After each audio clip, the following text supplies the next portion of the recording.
நேபாளத்திற்கு தமிழகத்திலிருந்து சுற்றுலா சென்றவர்களில் 80க்கும் மேற்பட்டோரின் நிலை தெரியவில்லை. கும்பகோணத்தில் உள்ள நிறுவனம் மூலம் சுற்றுலா சென்றவர்கள் குறித்த விவரங்களை செய்தியாளர் விவேக்கிடம் கேட்டு பெறலாம். விவேக், யாரெல்லாம் இந்த சுற்றுலால சென்றிருந்தாங்க, இன்னும் யார பற்றின தகவல்கள்லாம் இல்ல, உறவினர்கள் என்ன சொல்றாங்க, நிலைமை என்ன?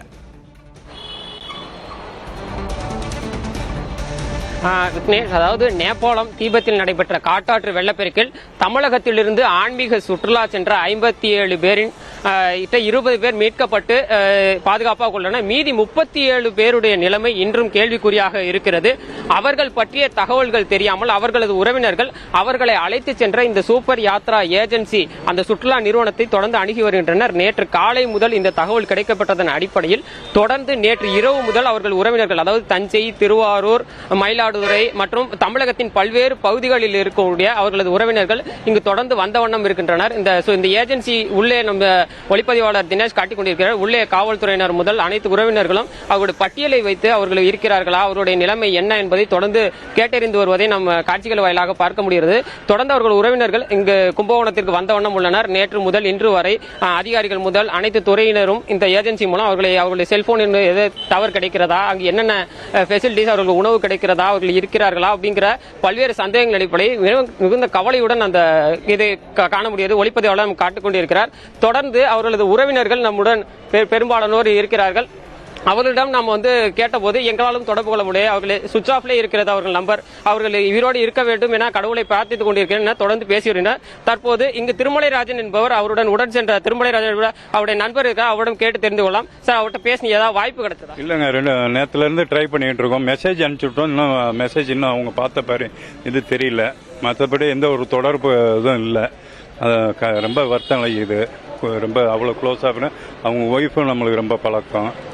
அதனால பேசுறதே என்னன்னே புரிய மாட்டேது எங்களுக்கு. அப்படியே உடம்புலாம் அப்படியே சிலுத்து போய் இருக்கு ஆன்மீக சுற்றுப்பயணத்தில்.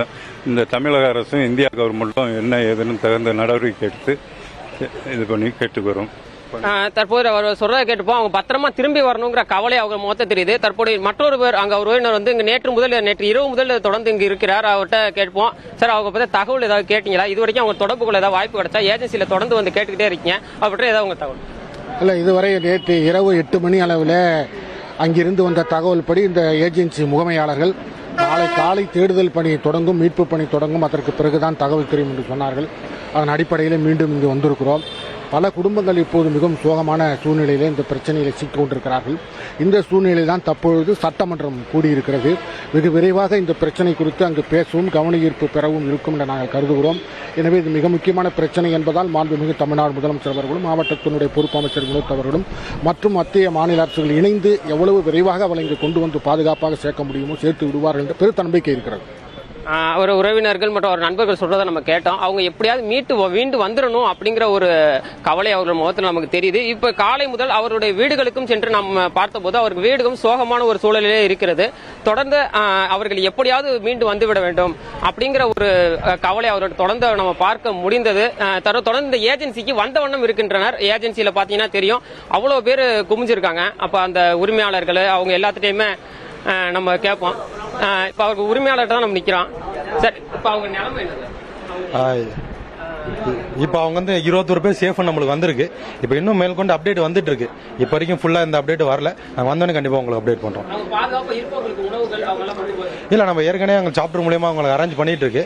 இருக்கவங்களுக்கு இப்ப உணவு என்ன கொடுத்துருக்காங்களா? நம்ம இப்பதான் நான் ஆபீஸ்க்குள்ள வந்தேன். நான் வந்தவொடனே உங்களுக்கு என்ன சொல்லிடுறேன் உங்களுக்கு. சரிங்க. தற்போது அந்த ஏஜென்சி உரிமையாளர்களிடையே நம்ம கேட்டோம். அவங்களுக்கு பாதுகாப்பா இருப்பவர்களோட அவங்களுக்கு பாதுகாப்பா உணவுகள் கொடுக்கப்பட்டிருக்கோம். மீதி உள்ளவர்களை பட்டியலும் தொடர்ந்து விசாரித்து வருவதாகவும் அவர்கள் தரப்பில் சொல்லப்பட்டு வருகிறது. தொடர்ந்து இந்த கும்பகோணம் பகுதியைச் சேர்ந்த 57 பேர் இந்த ஏஜென்சி மூலம் அனுப்பப்பட்டு இருக்கிறார்கள் என்ற தகவல் அறிந்ததன் பிறகு உறவினர்கள் மட்டுமின்றி சமூக ஆர்வலர்களும் அரசியல் கட்சி தலைவர்கள் மற்றும் பல்வேறு தரப்பினரும் இந்த தொடர்ந்து வந்து கொண்டிருக்காங்க. தற்போது இந்த ஏஜென்சி, அதாவது இந்த சுற்றுலா மையத்தில் ஊழியராக இருக்கவர் அந்த ஏற்கனவே இதே மாதிரி யாத்திரைக்கு போயிருக்காரு. இப்ப அங்க நிலைமை என்ன மாதிரி இருக்கும்? இந்த சம்பவம் நடந்துக்கு முன்னாடி சம்பவம் நடந்திருக்கா அப்படிங்கறத அடுத்து. வணக்கம், நான் இந்த டிராவல் ஏஜென்ட்டோட உமர் ஃபாரூக்கோட ஃப்ரெண்டு.